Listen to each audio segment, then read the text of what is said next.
नमस्कार दोस्तों। आप सभी लोगों के ढेर सारे प्यार की वजह से आज की डेट में हमारी वेबसाइट से पूरे पूरे 1000 लोगों तक हमारे प्रोडक्ट्स पहुंच चुके हैं। लोगों को बहुत फ़ायदा भी मिल रहा है, लगातार मैसेजेस भी आ रहे हैं। आप चाहें तो आप भी हमारे प्रोडक्ट्स टैग प्रोडक्ट में जाके चेकआउट कर सकते हैं। हम खुद वैदिक रिचुअल्स की मदद से प्रोडक्ट्स को प्यूरिफाई करके तैयार करते हैं और आप लोगों तक पहुंचाते हैं। चेकआउट ज़रूर करना। जीवन में किसी भी तरह की प्रॉब्लम का सामना कर रहे हो, हर प्रॉब्लम का सॉल्यूशन आपको हमारी वेबसाइट में मिल जाएगा, लिंक वीडियो के डिस्क्रिप्शन बॉक्स में, या तो फिर से बता रहा हूँ, टैग्ड प्रोडक्ट में जाओ, सब समझ में आ जाएगा। अब बाकी आज की इस खतरनाक भूतिया वीडियो की शुरुआत करते हैं।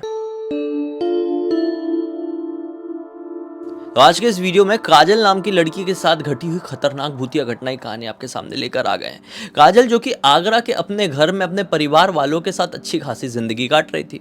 काजल के पूरे परिवार में सभी लोग राधा रानी और कृष्ण जी के बहुत बड़े भक्त थे, और ख़ासकर जो काजल थी ना, वो राधा रानी को तो अपनी बड़ी बहन मानती थी।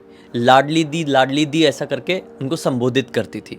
जब कभी भी कहीं पे भी किसी भी काम से जाती थी, चाहे 4-5 दिन के लिए जा रही हो या 4-5 घंटे के लिए क्यों ना जा रही हो, राधा रानी की मूर्ति के सामने जाती थी और कहती थी कि लाडली दी मैं यहाँ जा रही हूँ, चलो ना मेरे साथ। तो ये काजल बस ऐसे ही नहीं कहती थी, उसको ऐसा लगता था कि मैं ये करती हूँ ना तो सचमुच में राधा रानी मुझे हर टाइम मेरे आसपास फील होती है। मैं कहीं पर भी बैठी हूँ ऐसा महसूस होता है कि मेरे बाजू में वो बैठी है। मैं किसी मुसीबत में पड़ रही हूँ तो ऐसा लगता है कि वो मुझे थाम लेगी। मैं खुश हूँ तो राधा रानी की वजह से ही मैं खुश हूँ। काजल को ऐसा लगता था। काजल ने एक अपनी आदत भी बांध कर रखी हुई थी कि वो ना मतलब समझ लो हर एक महीने में कह सकते हैं आगरा से वृंदावन चली जाया करती थी। उसकी खुद के पास की स्कूटी थी, स्कूटी चालू करती थी, निकल जाती थी वृंदावन। अब रात में 2 बजे के आसपास प्रेमानंद बाबा ऐसा परिक्रमा करने के लिए निकलते हैं, आप सभी लोगों को पता ही होगा। तो उनके दर्शन करने के लिए भी वो ज़रूर उस पथ पर जाती थी जहाँ पर प्रेमानंद बाबा परिक्रमा करते थे। उनके दर्शन करती थी और अपनी स्कूटी स्टार्ट करके अपने घर आ जाती थी। कई बार उसके मम्मी पापा और परिवार वाले कहते थे कि काजल ऐसा नहीं करना चाहिए, तो ये क्यों करती है। ठीक है, तो दर्शन करने के लिए जा रही है, वृंदावन जाती है, प्रेमानंद बाबा से मिलती है, सब कुछ करती है, लेकिन तू इतने बजे क्यों आती है भाई। इतने बजे मतलब रात में 2:30-4 बजे आने का ये कुछ समय होता है क्या। तो ऐसा किया कर, तुझे इतना ही है तो वृंदावन में कुछ रेंट वेंट पे लेके लॉज होटल ऐसा एक आध दिन वहाँ पे रुक जाया कर, एक रात काट लिया कर, और फिर जब दिन निकलेगा प्रॉपर तब निकला कर आगरा के लिए। लेकिन ये नहीं सुनती थी। इसकी शुरू से आदत हो गई थी। पहले तो अपने घर वालों के साथ जाती थी, लेकिन फिर कभी घर वाले ना जा पाए तो अकेली ही जाया करती थी। और अब इसको ऐसा लगता था कि क्या प्रॉब्लम है, मैं तो राधा कृष्ण के दर्शन करने के लिए जा रही हूँ, मुझे कोई क्या नुकसान पहुँचा लेगा। आखिर मेरे राधा रानी हमेशा मेरे साथ होती, घर से निकलती हूँ तो बोलती ही हूँ उनको, और वो आती भी है मेरे साथ वृंदावन तक। मतलब ये वाली फीलिंग थी, मतलब इतना एक्सट्रीम। आप सोच रहे होंगे कि इसमें भूतिया पार्ट का है, मैं बताता हूँ ना, अभी रुको तो सही। ऐसे एक बार की बात है, अप्रैल का महीना था, ये जो अभी गया 2025 वाले। इसका अचानक से मन हुआ, कुछ ऐसी प्लानिंग नहीं थी। घर वालों ने उल्टा बोल के रखे थे कि जाएंगे यार, जो गर्मियाँ आ रही हैं, इन गर्मियों में एक ना एक बार वृंदावन जाएंगे, बहुत दिन हो गए हम जा नहीं पाए। लेकिन अप्रैल के टाइम पे अचानक से एक दिन इसको ऐसा मन कर गया कि मैं तो जाऊँगी, मैं नहीं रुक रही। तो इसने मम्मी को बोली, पापा को बोली, अपने घर वालों को बोली, मतलब मैं जा रही हूँ करके। घर वालों ने बोले अरे रुक जा, अपना भी प्लान बन रहा है, सब लोग चलेंगे। लेकिन वो रुकी ही नहीं और बिल्कुल बस तैयारी कर ली और बोली आज मैं निकल रही हूँ शाम के समय। चल, अब घर वालों ने भी बोले कि ये तो जाती आती रहती है, अब इसका अचानक से इतना मन कर गया है तो जाने ही देते हैं। इसने अपनी स्कूटी स्टार्ट करी है और निकल गई आगरा से। अब आगरा से वृंदावन को इतना खास दूर तो है नहीं, वो ड्राइव करके पहुँच गई कुछ ही घंटे में। बढ़िया से वहाँ पर दर्शन करी है 1-2 मंदिर की, और फिर दर्शन करने के बाद थोड़ा सा वहाँ पे समय बिताई, मतलब निधिवन के आसपास। निधिवन में भी बैठती थी वृंदावन में। निधिवन आप लोगों को पता ही होगा कितना फेमस है, तो वहाँ पर थोड़ा वो समय उसको बहुत अच्छा लगता था वहाँ पे। और रात का समय हो गया प्रॉपर। अब रात का समय हुआ तो इसने सोची कि अब जहाँ पर वो पथ में बहुत सारे लोग इंतज़ार कर रहे होते हैं प्रेमानंद बाबा का, मैं भी इंतज़ार करती हूँ। तो इंतज़ार करने के लिए बैठ गई। अब बैठी ना तो हल्की सी नींद जैसी आने लगी, नींद जैसी। अब प्रेमानंद बाबा रात के 2 बजे आते हैं परिक्रमा करते हुए, 2 से भी कई बार थोड़ा सा ऊपर हो ही जाता होगा। तो बैठे ना ऐसी नींद जैसी आने लगी और एक झपकी सी आई, और झपकी आई ना तो उसको एक सपना दिखाई दिया। सपना दिखाई देता है कि वो कोई अंधेरी जगह में खड़ी हुई है पूरी तरीके से, पूरा अंधेरा ब्लैक पिच है। बस उसको पता है कि मैं वहाँ पर खड़ी हूँ और उसको ना कहीं से गूंजती हुई आवाज़ सुनाई दी किसी की कि तू चले जा, आज मत रुक, चले जा, अभी उठ के जा। मैं उसे घबरा कर उठी और देखी कि मैं तो वहीं पर बैठी हुई हूँ, आसपास और भी लोग हैं और प्रेमानंद बाबा के आने का थोड़ी देर में समय हो ही गया है। ये किस तरह का सपना था? सोची कि मैं तो वृंदावन आई हुई हूँ, लाडली दी भी साथ में ही होंगी मेरे। सब कुछ पॉजिटिव था, आज मेरा इतना मन था। आज तो एक्चुअली देखा जाए मुझे बुलावा आया है यहाँ से, और बुलावा आया और मैं आई हूँ, तो सपने में ऐसा क्या मुझे सुनाई दिया और क्यों सुनाई दिया और कौन कह रहा था तू चले जा, आज मत रुक, उठ, जल्दी जा। इसको कुछ समझ में नहीं आया। बोले कि नहीं जाऊंगी यार, हो सकता है कि मम्मी पापा बहुत मना कर रहे थे कि मत जा मत जा, हम भी चलने ही वाले कुछ दिनों में, तो मुझे वो वहम हो रहा होगा एक तरीके से। एक होता है ना, हमारा दिमाग कई बार ऐसी चीज़ें क्रिएट कर लेता है जो सचमुच में भी एग्जिस्ट नहीं करती है, लेकिन उसका कुछ ना कुछ अंश हमारे सबकॉन्शियस माइंड में किसी वजह से आ जाता है ना। तो इसको लगा कि वही चीज़ मेरे सबकॉन्शियस माइंड ने क्रिएट करके मुझे सपने में दिखा है। कोई बात नहीं, मैं नाम जपती रहती हूँ और इंतज़ार करती हूँ। अब कुछ ही मिनटों बाद प्रेमानंद बाबा वहाँ पर आए हैं। इसने बढ़िया से दर्शन करी है, बहुत अच्छा लगा, बहुत आनंद प्राप्त हुआ। बोले यार अब चलो निकलती हूँ, टाइम हो गया है बहुत, रात के लगभग 2:30 पौने 3 बज गए। इसने अपनी स्कूटी स्टार्ट करी, फिर मन में फिर से मम्मी का वो आया कि रुक जाया कर वहाँ पर, इतनी रात में आने की क्या ज़रूरत है, लॉज होटल वहाँ पे तो कुछ रिश्तेदार भी हैं, उनके घर भी रुक सकती है। लेकिन बोली नहीं यार जाऊंगी अभी मैं। ऐसी जाने का भी मन, आने का भी बहुत मन था, जाने का भी बहुत मन होने लगा। कई बार ऐसा होता है ना हमारा कि कई बार जाओ जाओ जाओ जाओ जाओ, वहाँ पर हम पहुँच जाते हैं तो फिर ऐसा लगता है नहीं नहीं अब घर जाना है घर जाना है घर जाना है। तो इसको वही वाली फीलिंग आई। इसको समझ में नहीं आ रहा था कि आज मेरे साथ ये हो क्या रहा है। मतलब जनरली ऐसा कभी होता नहीं है, लेकिन आज कुछ अजीब था। खैर इसीलिए यहाँ पर रुकना नहीं चाहती थी और कैसे भी करके अपने घर जल्दी पहुँचना चाहती थी। बड़ा अटपटा सा, असहज सा महसूस हो रहा था, जो कि वृंदावन जैसी जगह पे तो नहीं होना चाहिए था। खैर स्कूटी स्टार्ट करके वो निकल पड़ी। वृंदावन से आगे पहुँच गई, जंगल वाला इलाका लग गया है, प्रॉपर जो हाईवे जैसा रोड है। थोड़ी देर बाद हाईवे में स्कूटी चल रही है, आसपास कोई भी गाड़ी कोई भी ट्रक बस नहीं चल रही आज। और अचानक से एक वन वे रूट टाइप का आता है और वहाँ पे एक झटका खा के इसकी स्कूटी रुक जाती है। ये बोलती है शिट ये क्या हो गया, स्कूटी कैसे रुक गई। वो चालू करने की बहुत कोशिश करती है, बहुत कोशिश करती है, लेकिन स्कूटी चालू ही नहीं होती है। दिमाग खराब, बोली ये क्या प्रॉब्लम हो गई। थोड़ा टंकी वंकी खोल के देखती है पेट्रोल वाली, पेट्रोल भी था। अब जितना इसको समझ में आता था कि ऐसा करके देखती हूँ ऐसी चालू हो जाती, वैसी भी चालू नहीं हुई। बोली अब कुछ नहीं हो सकता, मुझे फ़ोन करके घर से किसी को बुलाना पड़ेगा। मोबाइल निकाली, जैसी फ़ोन करने को गई है, इसको क्या पता चलता है कि ये 12 बजे के बाद, आज रात में जो 12 बजे थे उसके बाद इसका तो रिचार्ज ही ख़त्म हो गया है। अब इसको घबराहट के मारे हार्ट बीट इतनी तेज़ हो जाती है कि पसीना आने लगता है बहुत भयंकर तरीके से, बहुत ज़्यादा डर जाती है। बोलती है अब मैं क्या करूँगी यार, क्या करूँगी, ये क्या हो गया है मेरे साथ, मैं कैसे निकलूँ यहाँ से। सोचती है कि अब कोई चारा नहीं बचा है, जितनी दूर तक मैं स्कूटी लेके जा सकती हूँ जाऊँगी, फिर आगे कोई मदद मिलेगी तो उससे मैं बोलूँगी कि मेरे साथ ऐसा ऐसा हो गया, हेल्प कर दो। अभी अपनी स्कूटी ऐसे जो हम ऐसा करके हाथ से लेके नहीं जाते रहते, वो चलने लगती है। लगभग 2 किलोमीटर चल ली यार। हालत बहुत ख़राब थी, बहुत थकान हो गई थी। अब ऐसा लग रहा था कि अब नहीं हो पाएगा, अब यहीं पे बैठी रहती हूँ जंगल में, हाईवे में। अब कोई दिख जाए तो दिख जाए, वरना सुबह का ही इंतज़ार करना है। सुबह 5-6 बजेंगे तो लोग दर्शन करने के लिए जाते हैं निधिवन की तरफ। सुबह सुबह जब निधिवन के पट खुलते हैं तब कोई जाएगा तो हेल्प मांगूगी। ऐसा करके हार मान गई थी। लेकिन फिर से कहीं से आवाज़ आई, मन से, मन के अंदर से हमारी जो फीलिंग आती है, नहीं यार थोड़ा तो आगे बढ़ना चाहिए, ये जगह सेफ नहीं है, अजीब लग रहा है। यहाँ पे हाईवे का इलाका है, वन वे रूट है, पूरा सुनसान, कोई गाड़ी वाड़ी भी इतनी देर से नहीं आई है। नहीं तो जनरली फिर से मैं बोलूँ ऐसा होता कहाँ है। खैर ये उठी और फिर आगे बढ़ने लगी। लेकिन इस बार जब ये वापस से चलना शुरू करी है तो बहुत अजीब फीलिंग थी। अभी तक तो बहुत अजीब हो रहा था, लेकिन ये बहुत बहुत बहुत ज़्यादा अजीब था। इसको ऐसा फील हुआ कि मेरे साथ साथ कोई चल रहा है। अभी आप बोलोगे कि इसको तो ऐसा फील होता था कि लाडली दी इसके साथ चल रही है, लेकिन नहीं, राधा रानी का साथ में फील होना अलग था और ये वाली फीलिंग अलग थी। ये जो साथ में चल रहा था ये डरा रहा था। इसको ऐसा लगा कि कुछ तो है जो स्कैरी है, जो हॉरर है, जो भूतिया है, मेरे साथ चल रहा है। वो घबरा के ऐसा देखने की कोशिश करती है कि कोई है क्या, तो कोई नहीं था। बोली यार छोड़ो। फिर ये आगे बढ़ने लगती है, फिर 10 कदम नहीं चली होगी, फिर ऐसा लगता है कोई इस तरफ से नहीं बल्कि जिस तरफ यही चल रही है। मतलब पहले तो ऐसा फील हो रहा था कि स्कूटी के इस तरफ से कोई चल रहा है, लेकिन अब ऐसा फील हुआ कि जस्ट जिस तरफ ये है उसी तरफ कोई चल रहा है। फिर इधर देखी, फिर कोई नहीं था। बोली क्या है। फिर थोड़ी आगे बढ़ी तो ठंडी हवा का झोंका, लिटरली जैसे फिल्म नहीं होता क्या, ऐसा बाल को छूके हुए जाता है हवा का झोंका और ऐसे बाल उड़ जाते वैसा वाला। तो घबराहट के मारे कौन है ऐसा बोल भी दी इसने, बोल भी दी, लेकिन वहाँ पे तो कोई दिखाई नहीं दे रहा है।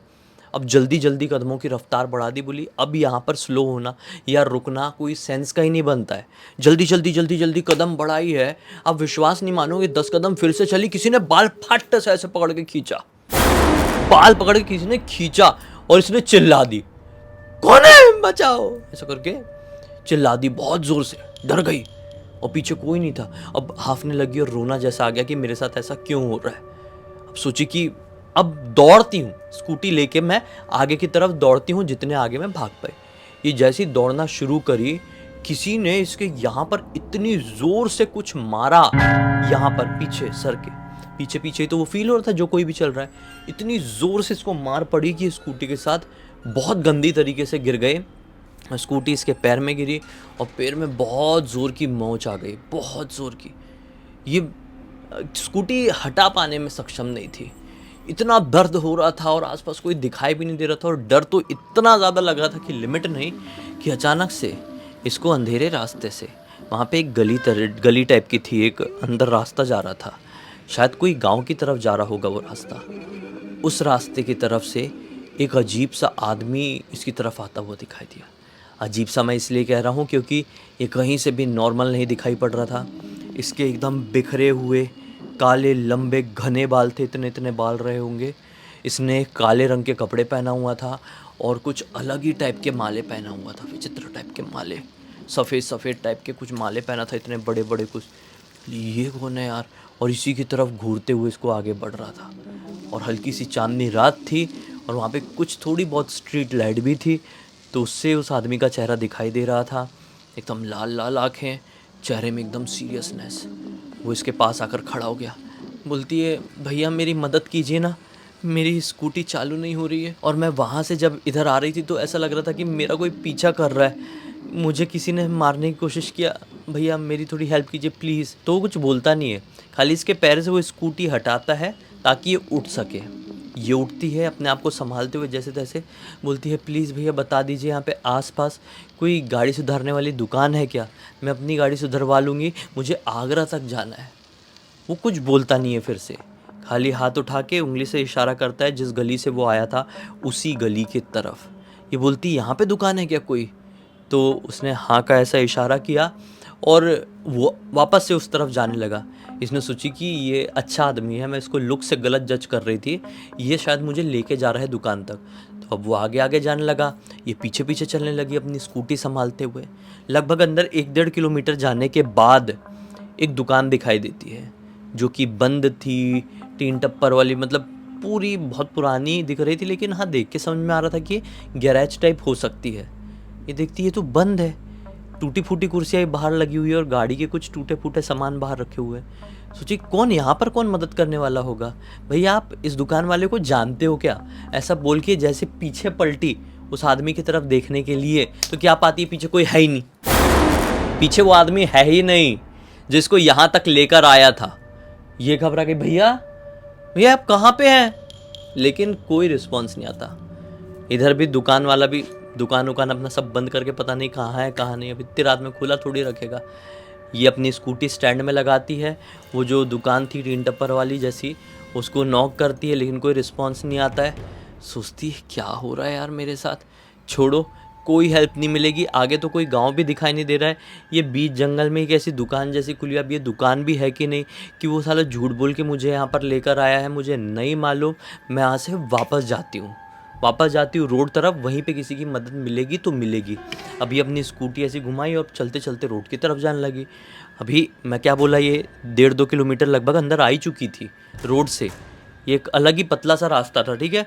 अब वो रोड की तरफ जाने लगी है, ये आधा ही गई होगी कि फिर से सेम फीलिंग कि कोई साथ साथ में चल रहा है, कोई ठंडी हवा का झोंका इसके ऊपर चला रहा है। तो फिर बाल खींचा, फिर इसने अपनी स्कूटी रोकी और बोली कि मतलब लगाई स्कूटी ऐसा साइड में और बोली कि अभी जो भी है ना सामने आ जाओ, अभी मैं भी हार गई हूँ, मैं बहुत परेशान हूँ, बता दे रही हूँ, ऐसा मत करो पीछे पीछे। लेकिन कोई ऐसा सामने आने वाला हो तभी तो आएगा। कोई रिस्पॉन्स नहीं। ये 2 मिनट वहाँ पर रुकी लेकिन कोई कुछ दिखाई नहीं दिया, किसी का कुछ नहीं। ये फिर उठी और फिर चलने को, फिर फाड़ने से पड़ी सर पे और ये इतनी ज़ोर से गिरी है। ये जैसे गिरी है ना, इसको एक धुआं जैसा उड़ता हुआ, प्रॉपर ब्लैक धुआं ऐसा उड़ता हुआ इसके पास आता हुआ दिखाई दिया। ये घबराहट के मारे इसको तो ऐसा लगा कि मैं गई अभी, इतनी ज़ोर के डर लगा। तो अभी इतनी देर में इसके मुंह से निकला, लाडली दी बचाओ। और जैसी ये बोली है वो धुआं इसको टच किया इसके चेहरे को और इसको सेंसेस नहीं अपने। इसको लगा कि मैं गई, मैं ख़त्म हो गई।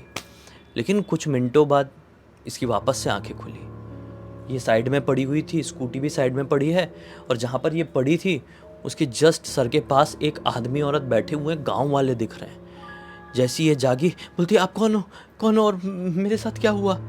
तो आदमी औरत बोलते हैं, नहीं नहीं बेटा तुम ठीक हो, हमने देखे गांव की तरफ जा रहे थे कि तुम यहाँ पर बेहोश पड़ी हुई हो, ये लो पानी पियो। तो इसने पानी की बोतल दी, उन लोगों ने पानी वानी पी है। तो बोली क्या हो गया? उसमें से जो औरत थी वो इससे पूछती है, बोली क्या हो गया? तो ये पूरी बात बताती है, काजल पूरी बात बताती है औरत को। तो औरत बोलती है, अरे ठीक है कोई बात नहीं, हो सकता है तुमको जो आदमी मिला होगा वो गलत आदमी होगा, या फिर आदमी था कि भी नहीं था पता नहीं। आगे एक शमशान घाट है, कुछ लोग कहते हैं कि यहाँ पर बुरी शक्तियाँ रात के समय भटकती है। लेकिन चिंता मत करो, हम यहीं के रहने वाले हैं, ऐसी बहुत चीज़ों को देखे हैं, परखे हैं। चलो हम तुमको कम से कम सड़क तक छोड़ देते हैं। ये बोलती है, मैं चलने के काबिल नहीं बची हुई हूँ, ये स्कूटी भी स्टार्ट नहीं हो रही है। तो आदमी बोलता है, अरे आज कैसे स्टार्ट नहीं हो रही, दिखाइए। वो एक किक मारता है, स्कूटी स्टार्ट। बोलती है, अरे मैं तो कितनी देर से कोशिश कर रही थी, स्कूटी स्टार्ट नहीं हो रही थी। तो आदमी बोलता है कि ठीक है, आप धीरे धीरे स्कूटी लेके कम से कम रोड तक तो चलो, हम आपको रोड तक छोड़ देते हैं, फिर आप अपनी स्कूटी से आगे निकल जाना आगरा तक, फिर वापस से चालू नहीं हुई तो मैं करके दूंगा। ये बोलती है ठीक है। अब ये थोड़ी सी बात करते करते, बेटा क्या नाम है तुम्हारा? आदमी औरत इससे पूछ रहे हैं, बता रही है, सब बता रही है कि मैं प्रेमानंद बाबा को देख के आ रही थी, मुझे आज फील ही हो रहा था कि चले जाओ, लेकिन फिर भी मैं रुकी रही और देखो ना मेरे साथ ऐसा ऐसा हो गया। ऐसा बात करते करते करते ये रोड तक आई गई। रोड तक आई, फिर स्कूटी स्टार्ट करी, हो गई। आदमी औरत ने मुस्कुराए, इसको बाय बाय जैसा किए और ये भी अपना निकल गई बढ़िया से। घर पहुंची तो घर वालों को सारी बातें बताई। घर वाले तो जाग गए थे, घर वालों ने बहुत डांटे, बोले ये क्या तरीका है, कुछ हो जाता तो हम क्या करते, हमारी अकेली लड़की थी तू, ऐसा ऐसा करके घर वालों ने बहुत डांटे। अब ये सो गई भाई, सोना भी तो है। सोई तो इसको सपने में क्या दिखाई दिया कि जो गांव वाले आदमी औरत थे ना, वो कोई मामूली इंसान नहीं थे, वो स्वयं राधा कृष्ण थे। इसको सपने में वो सारी चीज़ें रिपीट होती हुई दिखाई दी है, बस वो आदमी औरत की जगह स्वयं राधा रानी और कृष्ण जी दिखाई दी कि ये मुसीबत में फंसी थी और एक बार पुकारी लाडली दी, और लाडली दी कृष्ण जी के साथ इसको बचाने के लिए वहाँ पर स्वयं आ गई। सोचो, स्वयं राधा कृष्ण इसकी जान बचाने के लिए आए थे। वो कौन था आदमी पता नहीं, आज तक नहीं समझ में आया, लेकिन सुन के तो ऐसा लग रहा है वो ज़रूर कुछ निगेटिविटी से भरा हुआ ही था। और राधा रानी कृष्ण जी वो आके उसको ख़त्म कर दिए, उस निगेटिविटी को भगा दिए वहाँ से, लिटरली कहा जाए तो। ये जाके सिर्फ पूरी बात मम्मी पापा को बताई। घर में सभी लोगों के आंखों से आंसू बह पड़े यार, सबके बोले कितनी अच्छी किस्मत है हमारी लड़की की। काजल ने ये कहानी हमें इंस्टाग्राम पर लिख कर भेजी और बोली कि आप पूरी दुनिया को बताओ, जिससे लोगों को ये सीख मिले कि भूत प्रेत निगेटिविटी होती है तो उसको काटने के लिए पॉजिटिविटी भी होती है। आपके ईश्वर, आपके इष्ट, आपके भगवान, आपके देवता, आप जिनको भी मानते हैं ना, मुसीबत में पड़ेंगे तो उनको सच्चे मन से पुकारना, वो स्वयं आपकी जान बचाने के लिए आएंगे ही आएंगे, मजबूर हो जाएंगे। और राधा रानी तो और कृष्ण जी है ही इतने प्यारे, अपने भक्तों को कभी परेशान देख ही नहीं सकते। इसी एक नोट के साथ इस कहानी का अंत कर देते हैं। अब तक इस वीडियो को देख लिए थे तो लाइक ज़रूर कर देना, चैनल को सब्सक्राइब करके बेल आइकन दबा के ऑल के ऑप्शन में क्लिक करना, और इंस्टाग्राम की लिंक वीडियो के डिस्क्रिप्शन बॉक्स में मिल जाएगी, वहाँ पे ही जुड़ जाना। और आपके साथ भी ऐसी कोई घटना घटी होगी तो कहानी लिख के भेज सकते हैं, और हमारी वेबसाइट की लिंक भी वीडियो के डिस्क्रिप्शन बॉक्स में है, वहाँ पर ही जुड़ सकते हैं। बाकी कल फिर से मिलते, तब तक के लिए बहुत बहुत धन्यवाद। आपका दिन शुभ हो।